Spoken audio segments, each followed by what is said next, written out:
Rolling.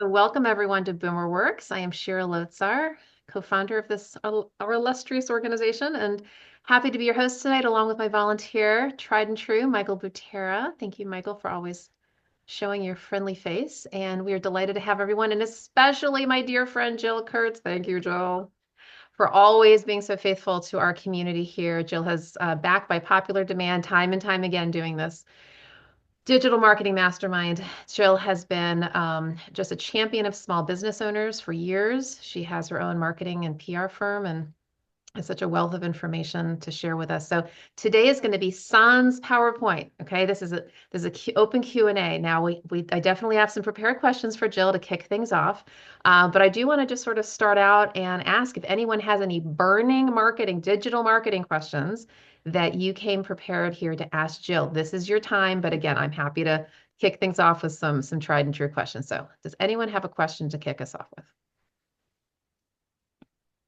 Oh, don't be shy. Someone always has to be first. That's right. Oh, and I I should. do. Oh, and by the way, before you share your question, just one quick thing, a quick note, is that as you might imagine, we have a variety of participants on this call who have varying levels of marketing knowledge. Some of you have just about none. Some of you are much more advanced. Okay, so Jill is going to definitely do her best to thread the needle when she responds at a sort of a 101 level or a 301 level, and maybe, clarify some terminology if she gets a 301 question for the 101 crowd, that kind of thing. So we'll just ask for your grace, right, as she tries to navigate all the variety of perspectives that we have here. Okay, so with that, who had a question? It was Bridget, I believe. Bridget, great. Yes. Hi. So I don't legally have my company name, but can I still use the name that I want to call my company in digital marketing and on social media? Or do I have to own it as an LC or an LLC? So you don't have to, but I strongly advise you do that research because I actually, a couple of years ago, worked with somebody who started her own consultancy and created a logo and bought a domain, and we created her website, and she had marketing materials. And then she learned that she could not register the name that she had decided she was going to operate under, which is a very expensive step to have skipped. So, and even when you register your LLC, now this is outside of my expertise, so, caveat. Even when you register an LLC, you can DBA or do business as any number of names. But I do strongly recommend that before you start identifying yourself with a name, whether it's the LLC or a DBA, that you do your due diligence and make sure that there's a reasonable chance that you will be able to use that name and it doesn't conflict with something else. So that's the danger of getting too far ahead of, the groundwork is you might need to then change, every time we market, we're doing that, creating awareness and, establishing an identity for ourselves. And it's really hard to say, oh no, forget, don't use that name anymore. Let's use this other name. So that's the caveat there. By the way, Jill, Thank you. if I can also toss in a comment about images. Speaking of proprietary information, IP, you can go into more detail here, but as we know, we can't just use any old image that we find on the internet, right? It might be protected by somebody, and it could cost us some legal fees if we don't get royalty-free imaging. Yeah, I have a client who just ran afoul of Reuters, and they want $650, which can be significant when you're just getting started. I will just jump on that and say, when I started my business, there are several, you can search on them, but there are several, Pixabay is one of them, but there are several resources for images that are license-free, free images. And I used those fastidiously for the first couple of years because I did not have a big marketing budget. But then after that, I actually discovered I now use all the time iStock. they're not that expensive. For all of the time it took me like to go through all these free image things and try to find one that would work for me. iStock is a huge library and has a great search engine in it. And they're like $7 an image. And I'm like, why was I spending all of that time finding the other ones? But you do need to be very careful about copyright. And the rule of thumb that I always go with is assume that something is copyright unless it is explicitly clear that it is not. So if you go to a website and they have images, assume that you cannot use any of them unless you are at a site that specifically says these images are copyright free, or you purchase an image from a service. Always assume that it's copyright. Thank you. If you're ever looking for free icons, like specifically icons, the Noun Project is a free resource. It's a crowdsourced site. I will put that in there as well. Yep. There are a number of them, and depending on what you need, there's is the right one for you. So you can search it. But unless you're at some place explicitly that says that it's copyright free, don't use it. So anyway, prompting that. Great. All right. So on to yep. Howard. Who has the next question? Howard, did you have a question? I had a quick question. Thank you, Sharon. Thank you for offering this wonderful forum. And thank you, Jill. Just wanted to, I do have some market experience, but my expertise is on the B2B side. And I'm just curious if you're going to be talking about digital strategy for business to business marketing in addition to business to consumer marketing today. Sure. I'm prepared to talk about both. I have clients that, and I have worked for organizations on both sides. Do you have a specific question, Howard? Because really the conversation today, I don't have a fixed presentation. It's driven by the questions and interests of the people that are right here. So do you have a specific B2B marketing question that we can tackle? Well, I was mainly interested in hearing some of the digital strategy that might apply to the B2B sector. That's why I'm asking. And if you have particular techniques for, for LinkedIn or for, even for Google advertising for businesses, I was just curious about that. Thanks. Sure. So you mentioned LinkedIn, and that is definitely the number one B2B social media channel. After COVID, it really exploded in terms of the number of people that are on there. And so it's a great way to make, business networking connections in whatever area of endeavor you are working in. The other thing that I think is really powerful about LinkedIn is they changed from a model where you had to have a certain number of followers or a certain level of engagement to kind of become an expert in your field. And now all of us can post articles, full-length articles on LinkedIn and kind of be an expert in whatever area of endeavor we're in. One of the tools that it allows you to do is basically brand those articles as basically your business newsletter, and people can subscribe to it and get whatever it is you're releasing, which is really very powerful because one single person businesses can compete with people who work for Fortune 500 companies in terms of sharing their expertise and sharing their thought leadership and attracting a following on LinkedIn.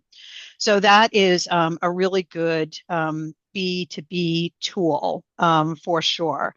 The other thing that I think is extremely powerful for B2B businesses is to keep a focus on gathering email addresses and building an email list. Lots of people think email is passé. I'm here to tell you that email still in 2025 provides you your best return on investment. And it is the best tool that you have for relationship building with people who are interested in you and what you do.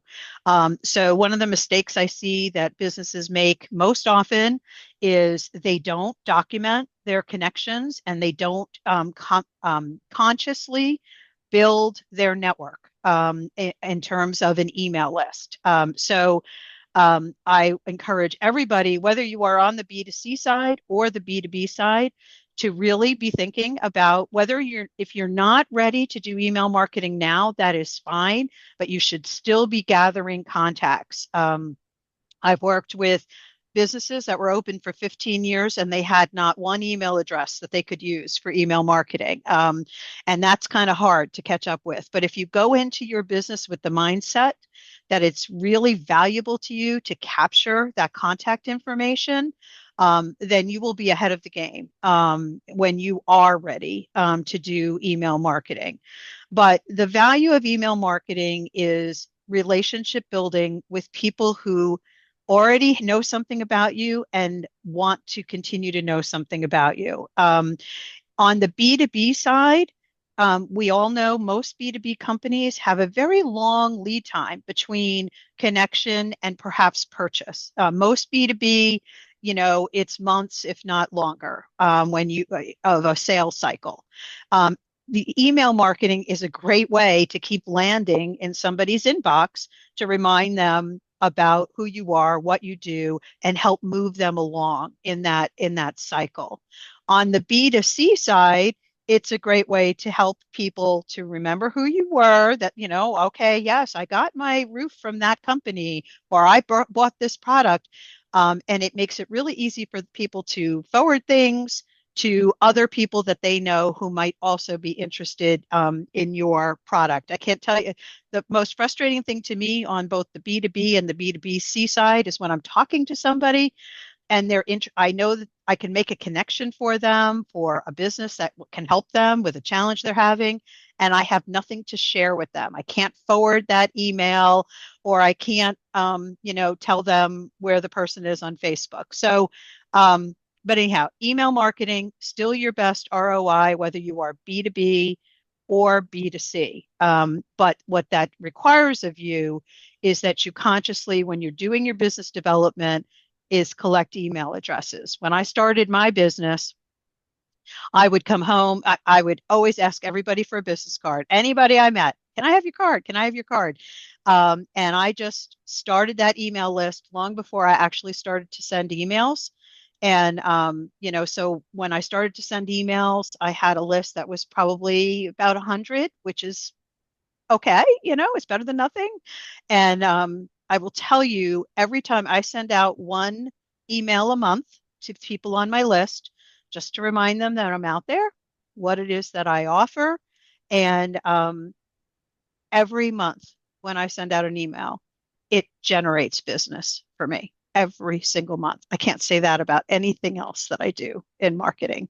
But if you look at the stats online from the Email Marketing Institute and other reputable resources, you will see consistently it is listed as your best ROI. You also mentioned, go ahead. Yes, Can I Howard. just interject on that, please? Yeah. Just again, I do a lot of work on the B2B side. I would just want to add a little bit of a sort of a clarification on your comments, not to contradict you, but on the B2B side, it's very important strategy and very common to use email outreach through CRMs that are non-permission based, actually, that are compliant with anti-spam regulations, but that are reaching a new audience, not just an existing audience. The existing audience would be utilized through, as you probably know, Constant Contact and MailChimp that that are using permission-based databases only, and they're very strict about that. But then businesses commonly use their CRMs like HubSpot or Zoho to deploy email to a new audience, a new database that they are able to extract data from various sources, including LinkedIn, including ZoomInfo and other databases. So I wanted to offer that, but great wisdom that you're sharing, and I just wanted to offer that as well. Thank you. Sure. So I just want to double back on Jill's comment about the email list. I want to give a practical example from today. Okay. And this is actually going to be practical to highlight what Jill was saying, but I'm also going to share with you all a resource, the same resource that I share with a client today. So there is a gentleman by the name of David A. Fields. I'd love for you to all write this down. David A. Fields. pay period fields. He is a consultant to independent consultants. I think the world of this guy. His relationship focused B2B methods are just bar none. And he has a newsletter that he puts out every, I don't know, week or two. Fabulous content, totally relational. I mean, I read it vociferously every single time. And yesterday he had a post that actually was helpful for me today when I was coaching one of my clients. And not only did I end up sharing his information, I promoted his book because he has a book. And he's always top of mind for me. So, and that's not the first time I've done that. I mean, I've done it many times. I have promoted his information to my clients, and I'm sure he sold a lot of copies of the book because I've been his channel partner, and he doesn't even know it. Okay. And so just to underscore what Jill is saying, if you've got great, consistent content and you've got clients or friends or colleagues that could benefit from it, you're just paying it forward. And then they can do that the same for you. So Alex has been very Yes, patient with Alex. his hand up. Um, just a quick question, Jill. I keep hearing and reading that direct mail is making a comeback, and it has a tremendous amount of traction, especially with B2C. People like the feel of a piece of mail that comes in, especially if it's properly decorated and formatted, whatever the case may be. What's been your experience with direct mail? So my focus is on online marketing. We'll just caveat. I will just say that. Um, I'm going to use your question to say something that I didn't say at the beginning, which I always talk about. So Shira has heard this many times, but it depends on who you're trying to reach. Okay. And so if you are trying to reach very young consumers, I don't even think they know how to get to their mailbox right now. However, we recently, through chains of events, my mother-in-law now lives with us. She lives for her mail to arrive every day. Okay. And if it's in the mailbox, she reads it. And that's just generationally, she is just used to doing that. And then there's lots in between. And, I will say these kinds of things, these general things, and there's exceptions and everything. You may have, you may have a very young audience that you do know is very print focused and really do pay attention, so you really have to know your audience. So everything I talk about today is general advice that you need to then digest and see and say, answer for yourself. Does this apply to my target customer, to my target audience, to who I am trying to connect to? Because some of the things we talk about on this call today may not, what Howard was just saying about, I was talking about opt-in marketing for people that you make a connection with. He was talking about databases that, like he said, help you reach new people. You have to decide, is something like that appropriate for what you're trying to do, or not? So on the direct mail piece, I one of the things that has happened, everything is kind of cyclical. A lot of people stopped doing direct mail. There is not quite so much of it coming out. I mean, we had kind of gotten to a saturation. I feel like we're getting to that a little bit with some of the social media channels. There's just too much, and you just can't process it. So there has been a reduction, I think, overall in the amount of direct mail that goes out in the U.S. I'm not experienced beyond the U.S. And so maybe there is an opportunity for you to differentiate, catch somebody's attention. But again, you have to understand who it is you're trying to reach. It could also be, not a good investment, because you're just, one of the things that I talk to clients about all the time, like I was talking about, I started an an email list that had about 100. Well, I'm a single solopreneur marketing person that really targets small businesses. 100 was a really good start for a list for me. Now, with the business that you're trying to launch or start, 100 may be way too small to have enough reach. So we just really have to understand, who we're trying to market to really make those decisions about what is the right channels and what is the right approach to take. So I'm hoping that on this call we'll cover like a range of options that then can kind of add, fuel to your thoughts about coming up with the right marketing plan for your needs. So, Alex, to circle back, I think direct mail could potentially be good for what you're trying to do. I have a client who is a real estate agent in Reston, Virginia, and one of her best sources of lead generation is direct mail that she puts out. Um, and so, that's very successful for her.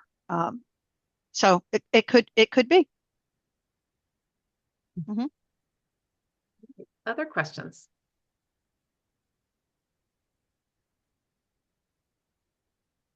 Alex again? He's So got his hand Jill, up again. Yeah. every month as you said, have a retention marketing program. Every month I send an educational email to my 2,000 plus clients. Good for you. The effectiveness of those emails pales in comparison to SMS that I send to the same clients every other month. It is by a factor of, I don't know, 10x, Wow. 20x, 30x. I rarely get a response to my email, drip marketing, and I hate the word drip, but retention marketing.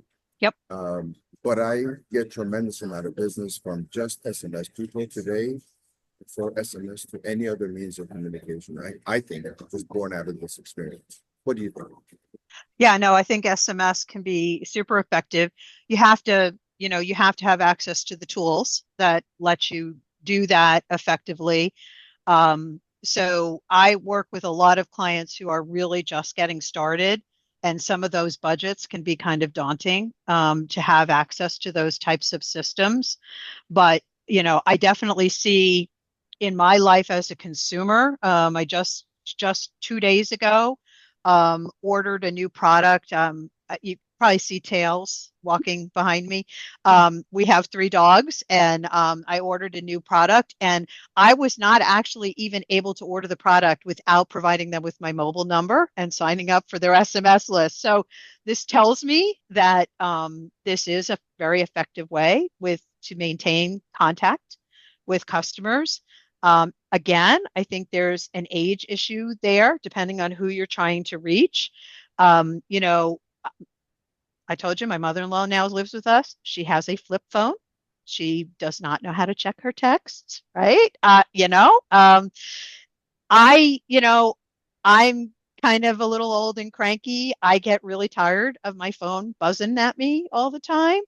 But I have 2 daughters in their 30s. They live on, all of those messages. So I am not surprised, and I appreciate your calling out the quality of that as a marketing channel. I'm not surprised by it, but again, it really depends on who you're trying to reach. And if you're doing B2B marketing and you're just trying to reach, CEOs of a particular type of company, maybe you wouldn't get the 30-time results that you're getting for your particular audience. I know it was about 3 years ago now, I had a client who was auto repair, and they were doing direct marketing, wasn't really getting the traction in the door that they wanted. And then we were focusing on SEO to get them some good local SEO so that they would come to the top of relevant searches. And then their web company said, "Oh, we're adding this SMS marketing. Do you want to help us test it?" And that was what helped them take off with really, getting people to come in for, routine maintenance as well as repairs. So I have seen it be very effective, but it's an investment. Alex, I have a question. Since I know you're a franchise consultant, can I ask? Oh, Yeah. So cool. yeah. So what kind, and I know you're educational, right? So may I ask what kind of SMS messages you're sending? that are generating such great response? Sure. The SMS has to be short, very brief, so it's not intrusive. It has to be thought-provoking. It has to call for action. Very polite, but like I said, I don't make my SMSs more than maybe 50, maybe even 35 words at times. What has worked for me is asking a question. Have you heard of X? Do you think it's worth exploring? If not, and if you don't want to hear from me again, just type in cancel, whatever, stop. I speak to them as I'm speaking to a friend. I don't use big words. I don't use a very formal language. As much as I can, I try to be down to earth, just like what I expect them to be, and it resonates with me. So are you actually marketing your business? You're saying, have you ever heard of franchises, that kind of thing? Or are you no, educating no, them? I would say, have you ever heard of a business startup that only requires X number of dollars and has a variable overhead? Overhead goes up only when your business goes up, so you don't have to overspend on your budget. Mostly generic questions. I don't zero in on any franchise. I'm not beholden to a franchise. I work with thousands of them, but it's always about a business startup issue. So what I love about Alex's answer, it gets to a topic that Shira and I were talking before we let everybody in the room, and whatever you want to call it, automation, AI, all of that. And what I love is that Alex is sending authentic messages that are educational and that he is prepared to engage with people who respond to him about. So one of the things that I caution you as small business owners is there's a lot of people out there who want to sell you systems that are SMS, that it's all pre-programmed and you are not necessarily controlling the message.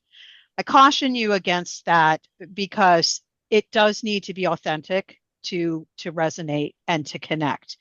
A great example I will tell you is I recently purchased a car that I've kind of had issues with. And every time I take the car in for repair, I get this automatic generated SMS message, we hope you are happy, rate our service on a scale of 1 to 5. I always give them a 1 or 2. Nobody ever responds to me. Nobody ever, because it's like this automatic generated thing. I bet nobody's even getting the answers. I don't think they're even going to somebody. And then I got a second one from supposedly the owner of the dealership, and she's like, we strive, it's supposed sounds like Alex is saying, I'm trying to sound friendly and real, oh, we thank you for giving us your business, and if you have a problem, please call me. So I called. Anybody want to guess what happened when I called? That's right, nothing. Nobody at the phone. I don't even know where it went. I couldn't even leave a message. It rang somewhere. And so I tell you this story because these can hurt your marketing. So don't get caught up in, systems that are going to just work passively for you. You have to be actively engaged with understanding how you're marketing, where those channels are going. It used to be, 8 years ago, I used to say, everybody, don't have a form at your website if you never check the results of the form. This was like a routine thing. When I would get a new client and I would do an audit of their website, I would always go to the form and fill out, hi, this is Jill. I'm testing your form. Please send me an email to let me know you got it. I would say 8 times out of 10. I never got a response back because no one was ever checking, or it was going to an email box that nobody checked. So I love what Alex was saying that he was doing because he's being very authentic with his SMS. He's sending out things that demonstrate his expertise, demonstrate why it's valuable to have a connection with him, and he is monitoring and responding to those things. So go ahead, Alex.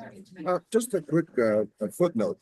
if any of you are not using ChatGPT or another AI engine, you are missing out on making yourself look smarter, sound better, and maybe become more effective. I'm not a wordsmith. It may take me 15 words to say good morning to someone. I am drawn out. I write an essay just to say good morning and have a good day. So I put my words together, then I consult the ChatGPT, condense and optimize. It gives its version. I again ask condense and optimize. Then I make it 25 words or less. Just keep using it and ask it to give you 10 different versions. 10 different versions you can choose from. And if you don't like it, ask it to give you 10 more. ChatGPT and others like it are game changers, I think, for all of us who can use it. So Yeah, thanks for that. And that's exactly where I was just about to go, Alex. So, Shira, I think if I ever can't do this, you got your guy here. But anyway, um, yeah, the AI is a game changer for those of us who are wearing so many hats for our business, including doing our marketing. But you have to pay attention. You can't just blindly take what AI gives you. I have a client who rents houses here at Smith Mountain Lake, which is where I live. And I will go, I know kind of the flavor of what I want, this email to say that I do for them. And, I'll put it, I'll pose a question, why should people take a vacation at a lake? And it'll give me ideas that are really great thought starters for some emails to do for this client, but there are some ideas that just aren't appropriate for this particular lake. And I need to apply my expertise and what I know to make what I get really effective and worthwhile, really take it to the next level. So like Alex said, sometimes that means asking it okay, now condense that to whatever, or let's not talk about X and focus on Y. And you can repetitively seek the chat GPT.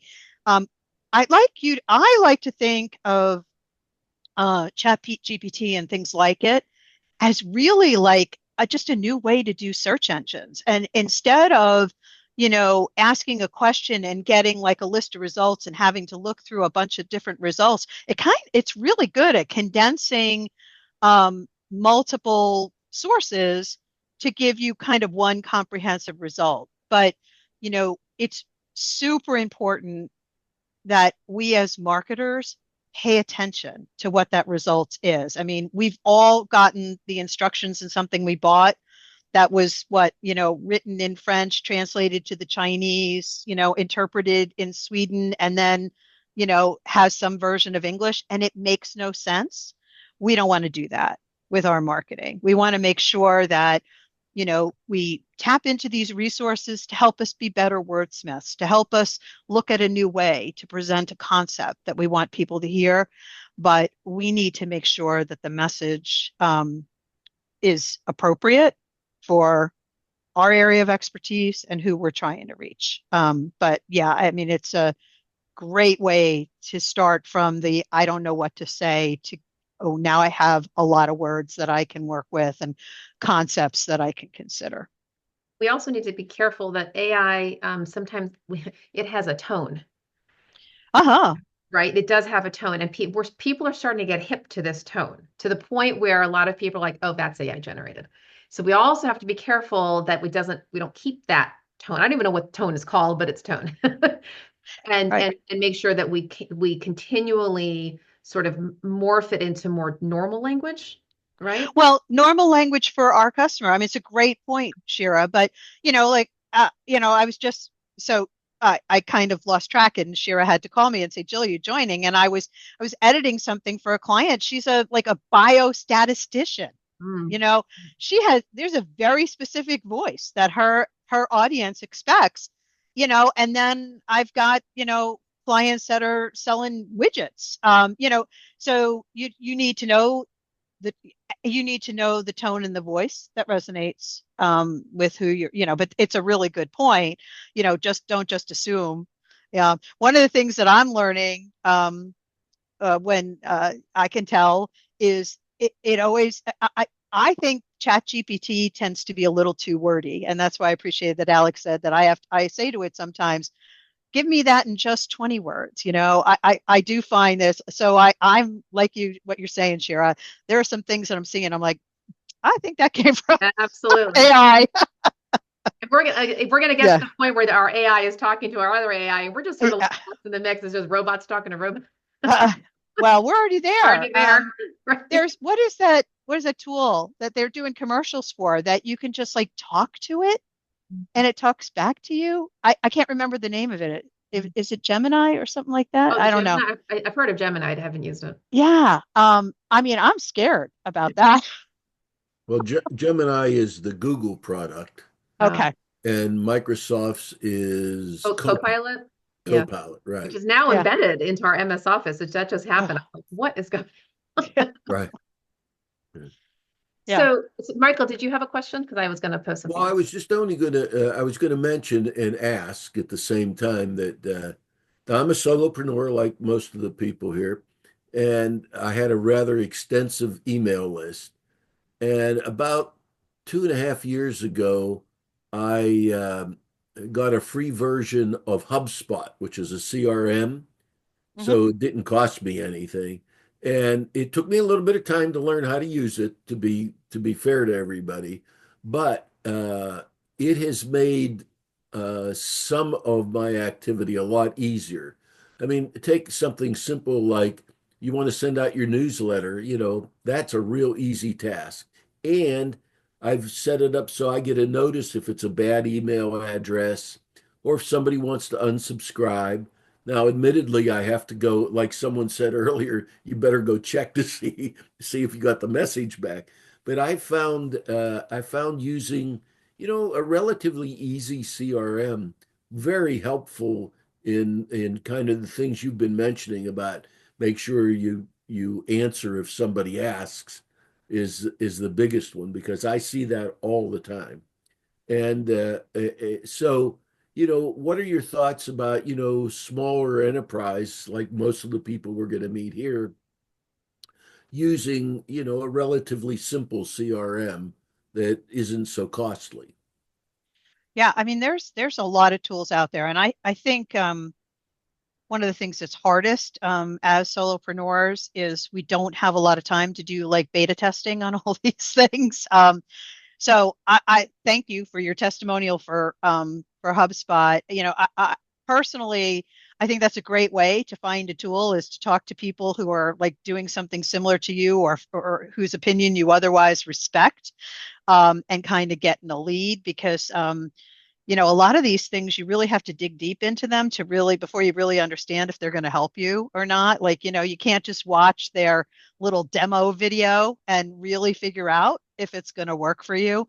So the tools is a big challenge. I know many people who use CRMs.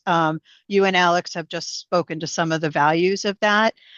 I will tell you right now, Michael, you owned your learning curve. I'll own my low tech nature of life. I still just use a Excel spreadsheet. It works for me. I mean, and part of it is, volume, right? I mean, for me, I generally my goal is to work for between 12 and 15 clients at any given time. My average engagement is about 4 to 6 months with that client. So I'm always, doing business development, but volume wise, it's not a huge volume, you know, but a CRM, I mean, if you're really, have a whole lot more contacts and, are trying to run a much more active sales engine can really, be a game changer for you. So there are a lot of tools out there. And, I think, you just need to be open to, is this tool going to help me? I remember when I first started my business, I hand generated all my invoices, and then I was talking to somebody, and she was talking to me about the system that she used, which happens to be FreshBooks, since we're like naming names here. I love FreshBooks, but I got to tell you, I remember when I decided to turn on having FreshBooks send my invoice reminders. I was like, I was like, I'm not sure about this because I really like, making sure that those reminders go out. Well, I'll tell you, ever since I adopted FreshBooks and I let it just remind my clients when their invoices are past due, I spend so much less time on invoicing, both creating them and collecting the money, and clients pay much faster than they ever did before. Not, so I thought I was providing this personal level of service, and it turns out that my low tech ways was getting in the way of making it easy for them to pay me. So, I let FreshBooks do that. So a tool can really be a game changer when you're wearing so many hats, can really save you a lot of time. But finding the right one can be a challenge. So tap your network for that. Talk to people whose opinion you respect or who are doing similar work and get their recommendations because you could spend all day, every day testing new tools. Alex?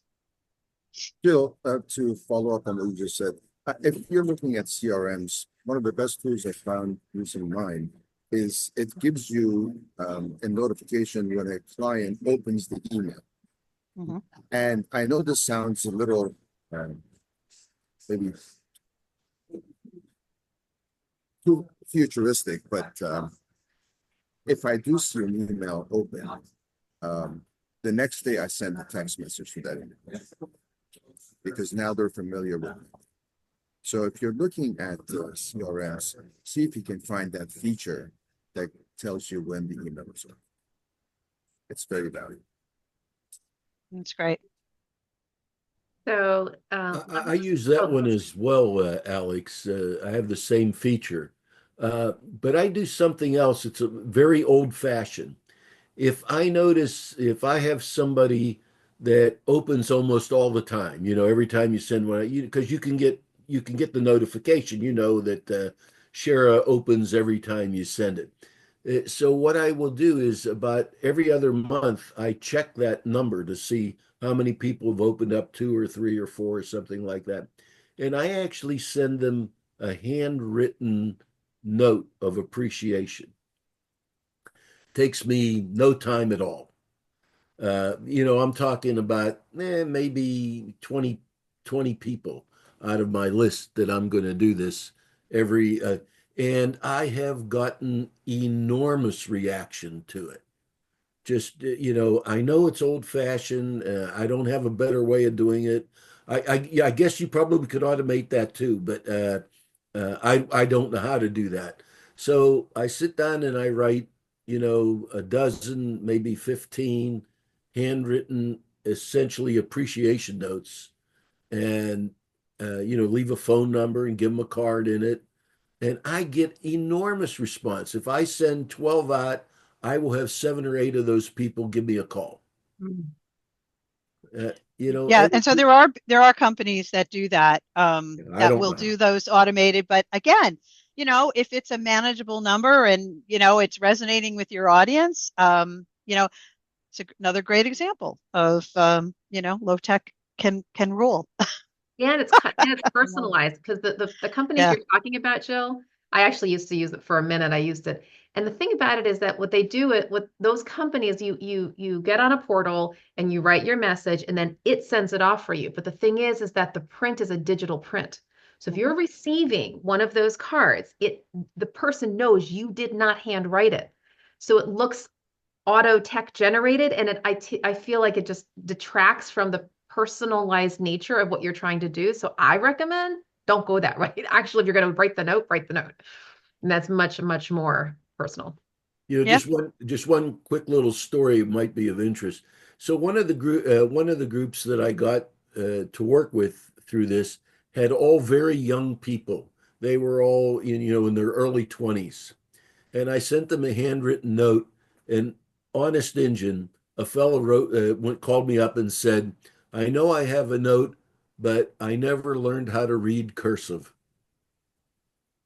I was going to say, Can you if you're imagine that? targeting a younger, don't write in cursive. The what is it? The National Archives, Smithsonian is looking for volunteers to read old documents in cursive because it's such a lost art that a lot of younger researchers can't read the cursive and help them translate so they just put out a new call. They look for people to just go through documents that can read cursive and and transcribe them into digital text to help Well, out yeah. researchers. I was obviously shocked, but I'll tell you what I did. I took the same note. Fortunately, I have some pretty standard ones that I use, with a nice little piece for it. And I printed the card and sent it to him. And he called me a second time, and it got me a second client. So, funny things happen in this business. It's like the equivalent of Shakespearean English. We don't know how to read that either, right? So Right. But all Michael, this is just testimony to there are no, you know, there are no wrong things to do if they connect you with the people you want to connect to. The only real mistake that you can make as a small business marketer is to not pay attention and to not be willing to say, you know what, I thought this was going to be a great marketing channel for me, but it's not getting me connected with the people I want to connect to. And so I have to stop this and I have to move on. I see this all the time. I have a lot of clients who don't have endless amount of time to do their marketing, and they allow all their marketing time to be sucked up with channels that are not producing for them. And what I have to convince them is to let go and stop. You do not have to tweet 20 times a day. That you don't have to do that if it's not getting. Now for another client, if they tweet 20 times a day and that's what's generating the connections that are leading to business, they should keep tweeting 20 times a day. And where this all boils down to is your due diligence for your company in terms of your marketing, whether you plan to do your marketing yourself or you plan to hire somebody part-time to do your marketing or full-time to do your marketing, or you plan to look for a service that will help you with your marketing. You need to know, who is my customer? Who is my best customer? Who is the person? We all have outliers. The customer that, wow, I didn't really think that person was going to be interested in me. And we don't turn them away if we can truly serve them. But who is my best customer? What does that person look like? What do I know about them? What do I need to know about them? What intel can I write into my marketing because I understand who my customer is? And then the second big thing is, what are my goals in my marketing? I was talking to you earlier. I know about how many people, how many clients I want to connect with a year. I know what I want to sell in terms of my consultancy offerings that are, I think, the best use of my skills and ability and are the most profitable for my business because I'm not a nonprofit. I am trying to make some money, right? So I need to understand every year I reset my goals for my business and I evaluate who I'm currently serving. Do I need to change what I know about my best customer? And you need to bake that into your marketing. And this helps you make decisions. Several years ago, I started with a new client. Her marketing budget, well, she told me what it was, and I was like, wow, that's a pretty large marketing budget. We kind of teased into the things that she was doing. And it turned out that she was just somebody who, like anybody who came to her with a marketing idea, she would try it. And she had no criteria for thinking about, does this make sense for my business? So she was spending all of this money, tying up so much resource for her small business, and it wasn't helping her reach her business goals and connect with the right clients. And that to me is the saddest thing. I have worked with many people who wind up signing contracts for, committing them for a year or 2 years of doing a marketing initiative that if they would have just thought about what their goals are for their business, who is their best customer, they would have realized that they shouldn't have signed that contract. So that is the most important thing. We're throwing around a lot of ideas here, which is great. But you really have the work as the business owner to really understand what is your goal in your business, What are you trying to accomplish this year, maybe in the next 5 years, however you want to look at that. And who is the best customer that's going to help you to reach your goals, and filtering all the things we're saying here and all the things you're going to read online, and picking what are the right tools and channels for me to use, and what is the right way to use them. And that's, to me, that's the secret sauce, because then whatever you're doing things that are moving you toward your goals. Marketing activity for activity's sake is not what you need to do. What you need to do is be really laser focused on doing the things that are moving you toward what you want to move to with your business.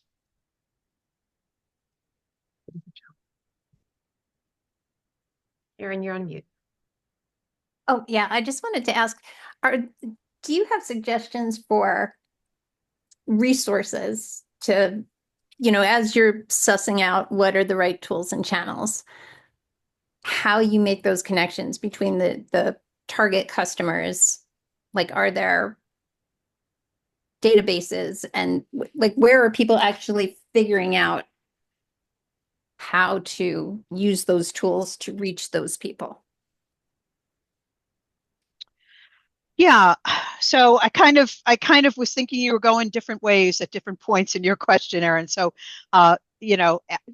redirect me if I go in the wrong place. Again, very simple. A lot of it is just talking to people who you think are your target customer. A lot of these, like, networking opportunities, whether you join an online networking group, or there's some through the Chamber of Commerce near where you are, or there's lots of different types of networking opportunities. Talking to people can be super insightful. Like, whenever I go to these things, I'm like, okay, that person owns that business, and that seems to me that would be a good client for me. And you're not talking to them and saying, hi, I'm Jill, hire me.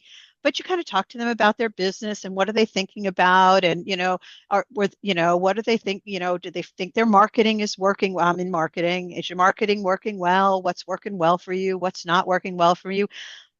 Actually, doing these masterminds are great intel for me. In understanding what business owners what's working for them, what's not working for them. So a lot of it is just take the time to have conversations. Listening is a very underrated art, but talk to somebody who you think.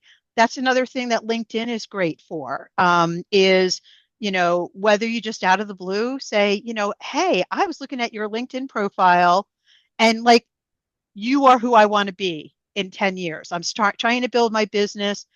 I'm looking at your profile. You're who I want to be. Would you be willing to talk to me a little bit about how you got here? Everybody started somewhere, and we all got advice along the way that helped us to get where we are. And I have never met anybody who is not willing to pay it back.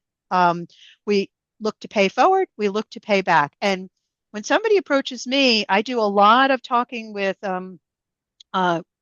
students that are about to graduate in PR, who are looking to get that first job. And I'm always happy to talk to somebody who is going to be the future of a profession that's been very good to me. So that's another good way to do it. And then there are things, places that you can do. So I just mentioned that's another resource, is a professional association. If there is an association related to your line of business. I had a client who had a great idea for a product. She went to the trade show for those types of products, and just went from booth to booth to try to suss out, was her idea as great as she thought it was, and to talk to some people about, well, if I did this, it seems to me it would be related to what you're doing. Would you be interested in that?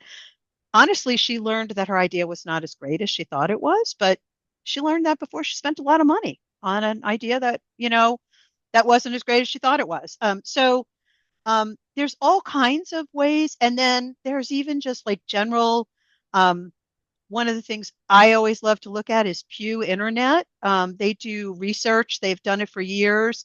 just really good quality data. And a lot of times, whether I'm looking for a client about trends in their industry, or I'm just looking for how many people are using YouTube these days, that's a great data source.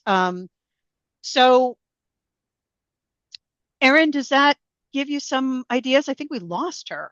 Yeah, no, I'm here. Oh, you turned your Hello. camera on. I did. Okay, I did. I'm so sorry. okay, it's good to see you. I had a conflict in the house that I couldn't turn on for, but I'm here. Okay. And yeah, I realized I didn't want you just talking Yeah, to a picture. a blank picture. So did that give you some ideas?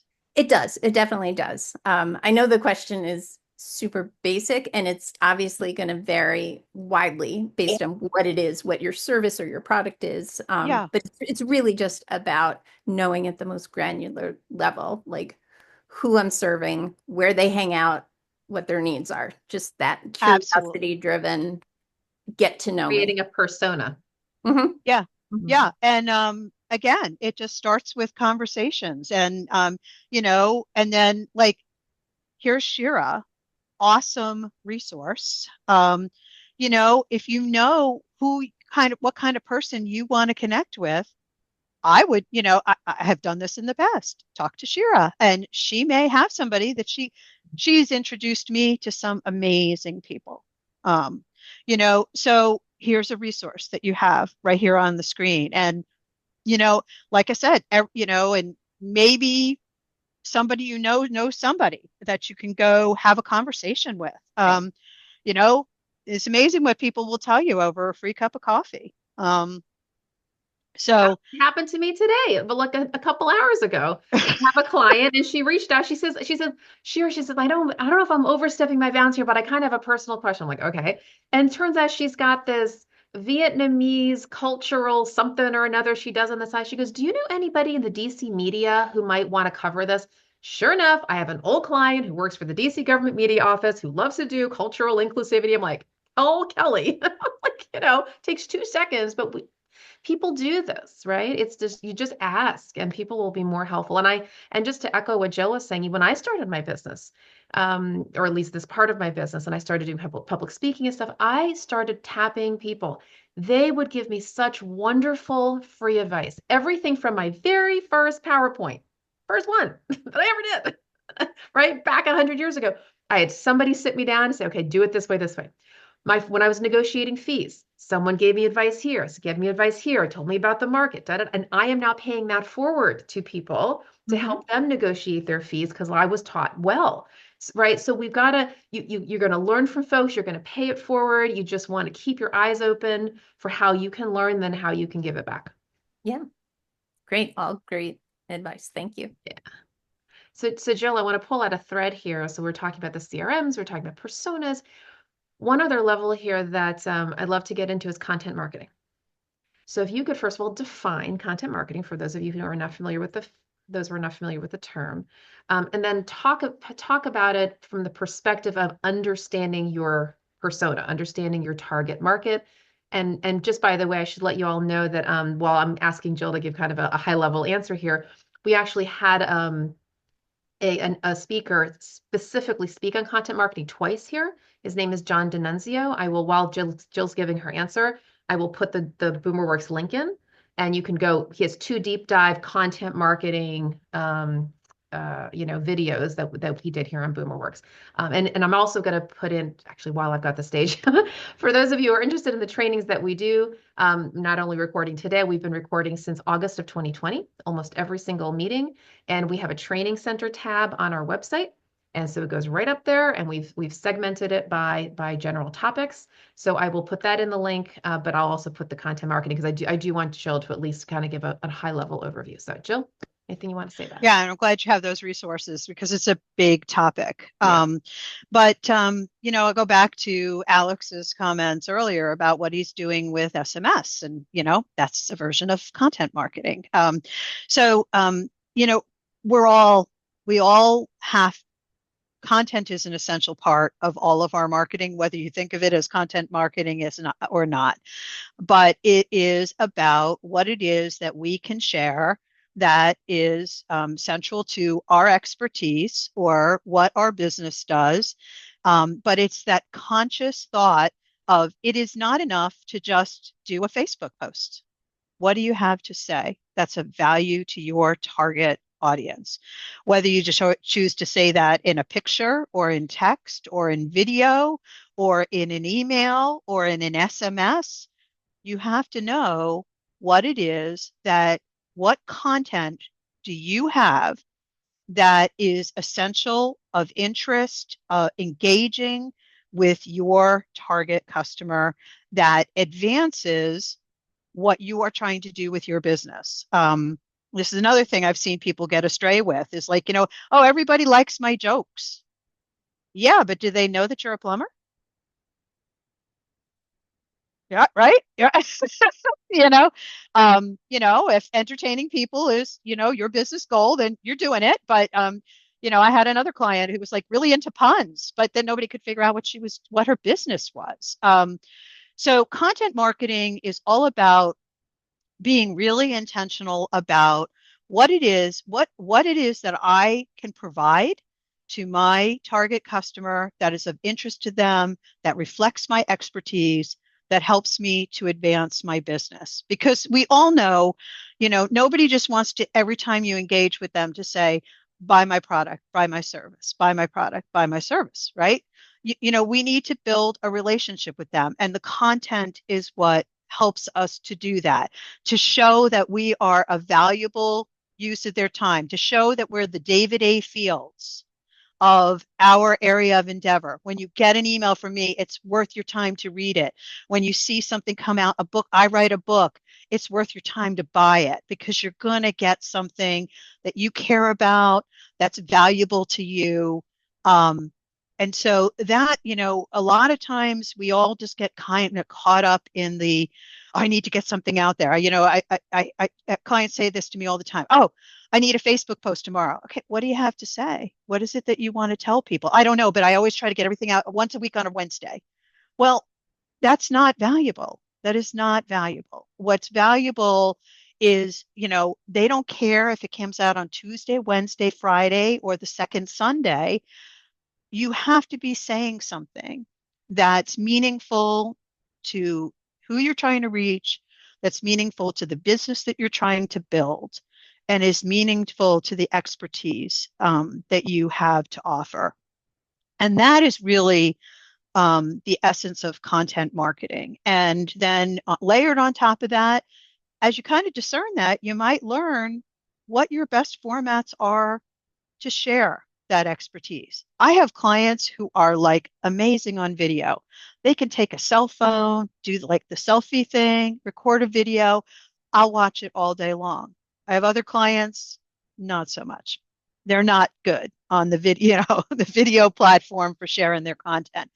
So, part of thinking about your content marketing is like, what is the best way? What's the best channel? What's the best means for me to, to share what I do? There's a lot of, we started very early on talking B2B on LinkedIn.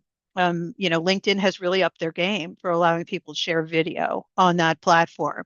I watch some really engaging video on LinkedIn, and then I watch other people who I think you need to kind of find a different means to share your message. That's not really great. Alex is really good. Apparently, SMS can write a very short, compelling message. Some of us, our businesses may not distill down well to 20 words, or what we're trying to accomplish doesn't distill down well to 20 words. So that's another part of content marketing is, what's the best format for you to share your content? Is it long form articles? Is it SMS text messages? Is video really good for you? Is podcasting, which is another thing we haven't really talked about. That's really having a moment. And podcast is not new. And it's really having a moment. Lots of people are, really finding podcasts to be a great way to engage with things that really interest them. Do you have, when you think about your content, does it start to look like multiple episodes of a conversation with other experts or whatever that lends itself really well to podcast format or YouTube channel format. Lots of people doing marketing on YouTube these days. So there you go, content marketing. So, Alex? So, question for you. What are your thoughts about newsletters? And is that also considered? You dropped out, Alex. I'm What were sorry, my thought about newsletters? newsletters. Yeah. And Uh, is that considered content marketing? sure. Yeah. So are you talking about the traditional print newsletter, or are you thinking To by send to your list of leads in your CRM or to your connections on LinkedIn? I think it can be a great channel if you have content to put in it. And again, I feel like so when I started my career, oh, so many years ago, print newsletters were it. And I found that people just, again, they were in that mindset. Oh, it's another month, first week of the month, I got to put out my print newsletter. And they weren't paying attention whether they had anything valuable to say. Oh, I got to fill this 4 pages. And then it becomes like, yeah, I read that, it was a waste of my time. I'm not going to read the next one that comes out. So, again, when you're thinking about your content now, I referred earlier, I was just proofreading. I have a client who is bio pharma statistician. I mean, I don't even like understand her profession. And she does a quarterly newsletter, very dense, lots of technical terms, but she is an acknowledged expertise in a very niche area. And the scientists, they wait. She hears from them if she's late on her quality quarterly, she calls it, because she's providing them with information about things that they really care about. And what she's putting in that newsletter, they want it. They like the print version of it because, she kind of, it's like her content builds on itself. So people save them. So it makes a lot of sense. When she first approached me about this idea, I was like, that's so like 20 years ago. But it's the right thing for her audience. So I think that they can be very effective as long as, again, you're providing content that is of value to your target customer. Yeah, I don't know if you can discuss the details any deeper on that, but in that specific case, how is she using those newsletters as a marketing tool? Like, what is she marketing? Is she trying to get more published, or does she have a side business? Or, She's a consultant. Okay. She's a consultant. So her expertise, she is not a bioscientist. She's a statistician. So anyhow, so she serves those folks and she highlights why they need to be considering the things that are like her bread and butter thinking in the work that they do.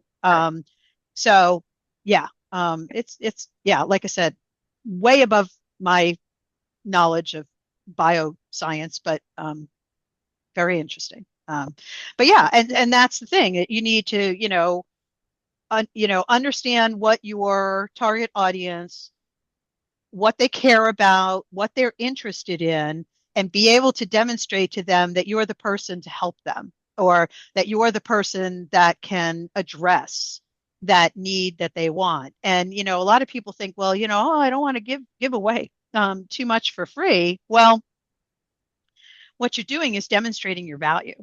And so, especially in the consulting space, like I was saying about tools, I mean, nobody's going to want to hire you for a $5,000 consulting gig if they not sure that you have anything to say that's going to be helpful to them, right? So you have to show them that, you've got something to say that is, it's going to help them either answer their own questions or help them, their organization, kind of address an issue that they're trying to address. You need to provide, them something to work on. So, they need to know what you're going to say before before they're going to engage with you deeper. So that's like I my version of a newsletter is this once a month email that I referred to earlier. And, I just pick a topic, SEO, should you use Blue Sky, which is kind of the emerging alternative to X, video marketing. And I share a couple of paragraphs worth of insight of what I think is going on with that particular tool. And could somebody take that and say, oh, okay, yeah, these are the 5 things we need to do to market well on YouTube? Sure, they could.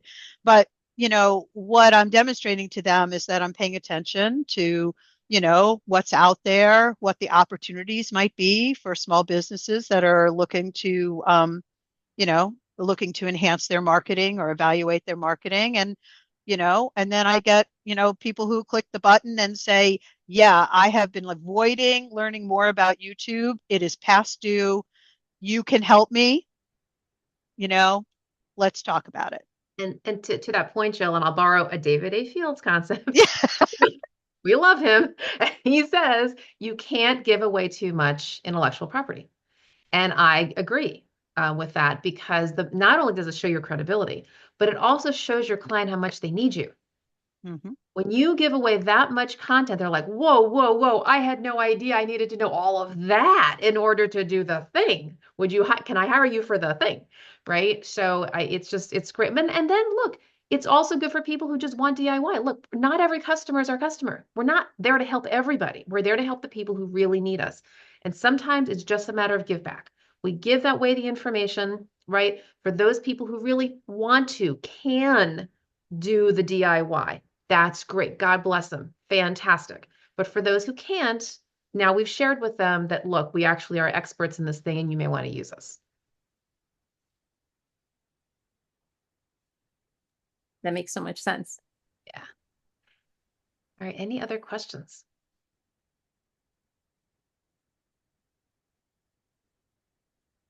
If not, I'd like to go around the room. Oh, Edward, sorry. Let Edward talk. Is it Edward or Ed? Edward, thank you.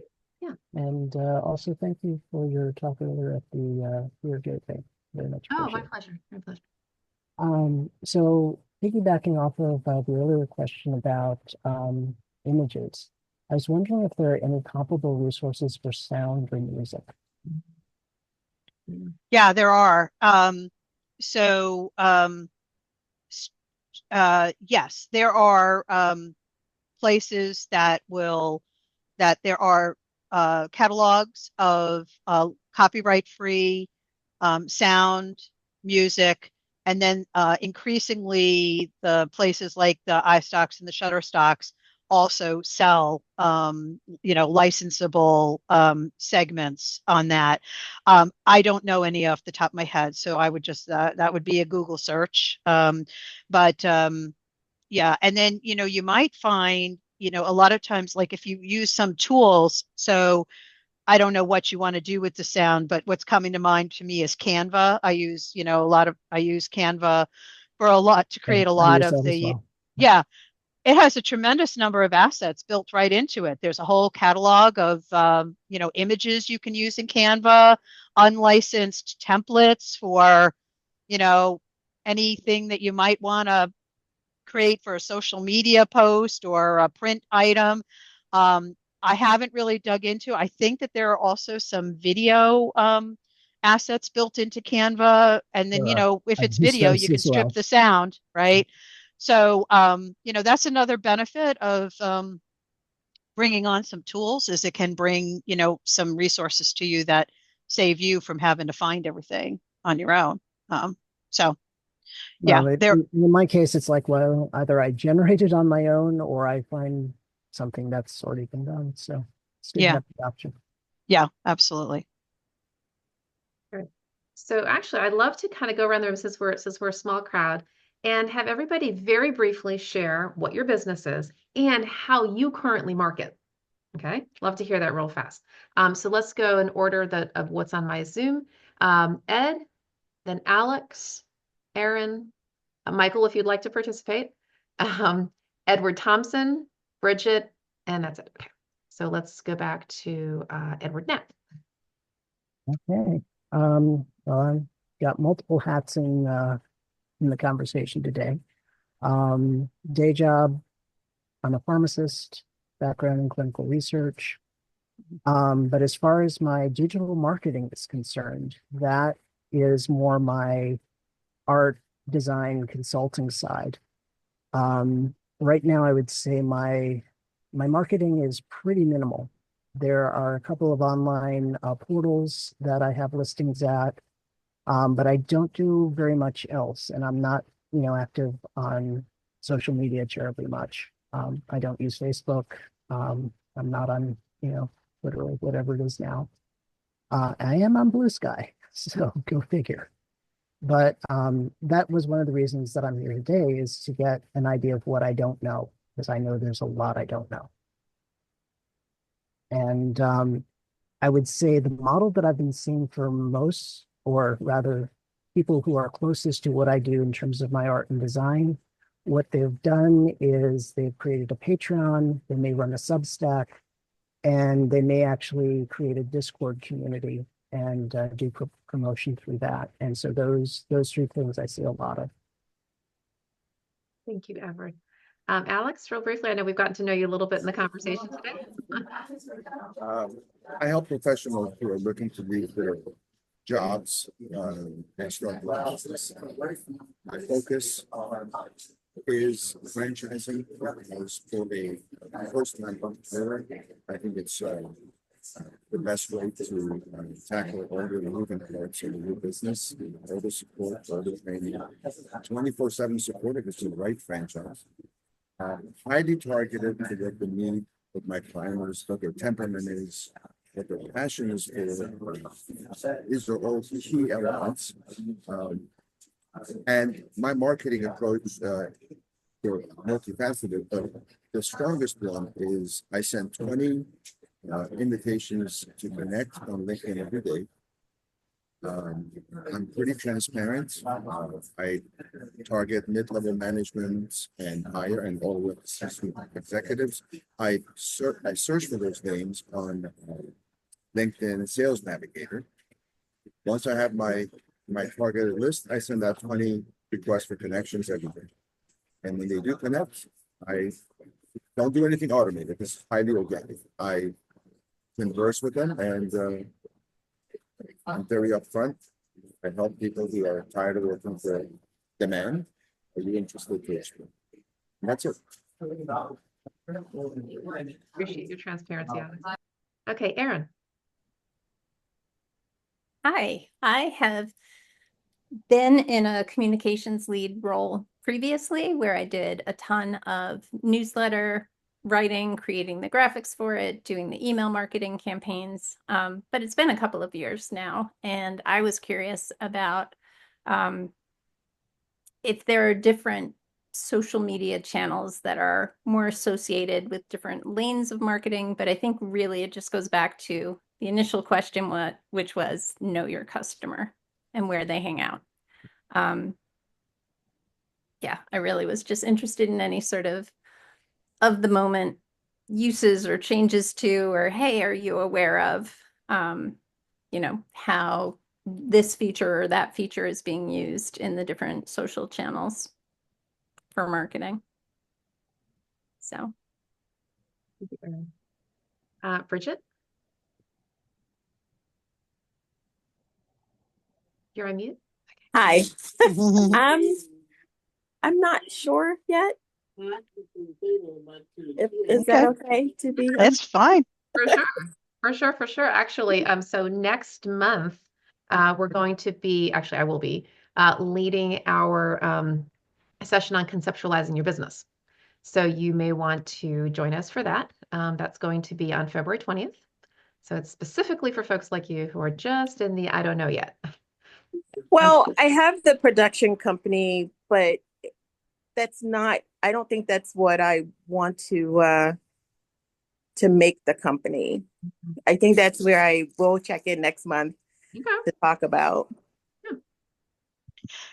So if I could, I wanted to jump in on what Erin said, because that reminded me of something that I was hoping would come up in this conversation. And I did want to say, so it's the social media, online opportunities change all the time, both in terms of what's out there and then how the ones that are out there operate. And I did want to share with you one kind of like, meta trend that, is either good news or bad news, depending on where you're at.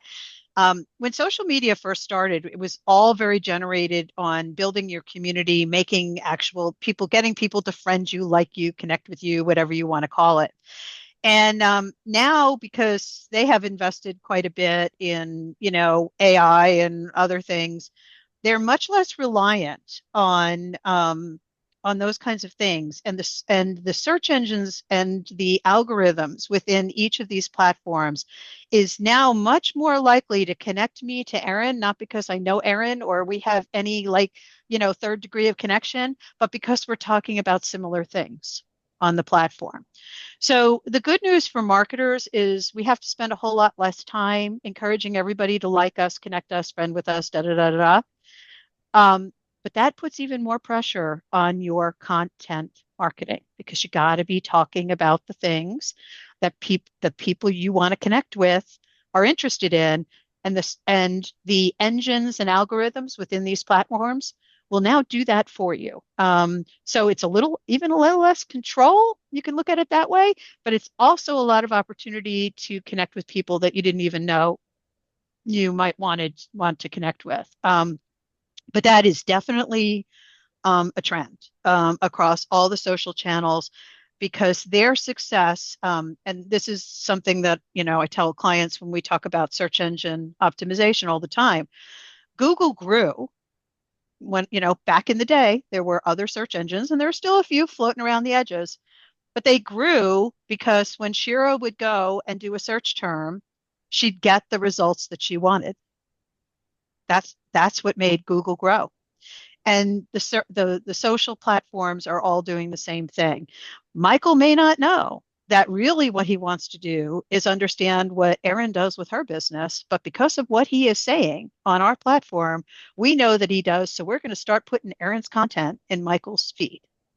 And that is the way that they are moving toward. So when you look at your marketing plan, you don't really have to I would not advise you to focus on building specific connections. I advise you to put much more emphasis on making sure you're sharing the content that the people you're trying to reach care about. And the engines and algorithms within those platforms will largely do that work for you these days. So just an interesting trend. A lot of people kind of keep thinking back to, just like it used to be he or she who posts most often wins. That's gone away too. Again, it's quality over quantity, and that goes back to content again. If I put out one post a month, but 1,000 people engage with my one post a month, and somebody else is putting out posts daily, and nobody's engaging with that, I am still going to rise higher for what I am talking about than the person that's posting more frequently. That kind of went away about 5 years ago, volume over quality. And now they're even, talking about the algorithms now really pay attention to what you say, and they want to make the connections for you to who they think is interested in your content. So we're wrapping up here. So quick questions from Bridget and then Erin. I'll make it quick. The production company was really about promoting me as a producer and not the films that I have produced. I wanted to be a part of other people's productions. And so that's why I said I don't know, because I don't want to have this site as to market myself as come to me so I can produce your work. It's more about I'm a producer. I want to produce your projects.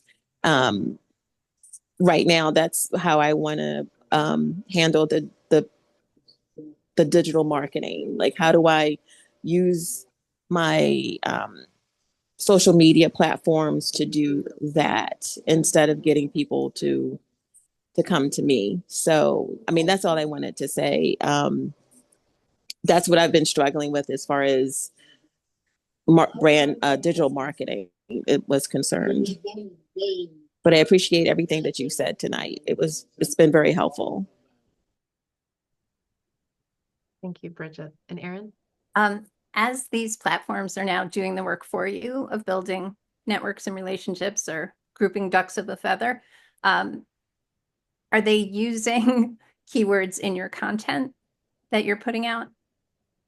Okay, so it's the same game as SEO. Algorithm. Right. Yeah. And again, it's all about knowing your customers. What is the words they're using? And Yep. what are the topics they're talking about? That's all SEO ever was, is talking about the things that people are searching for. A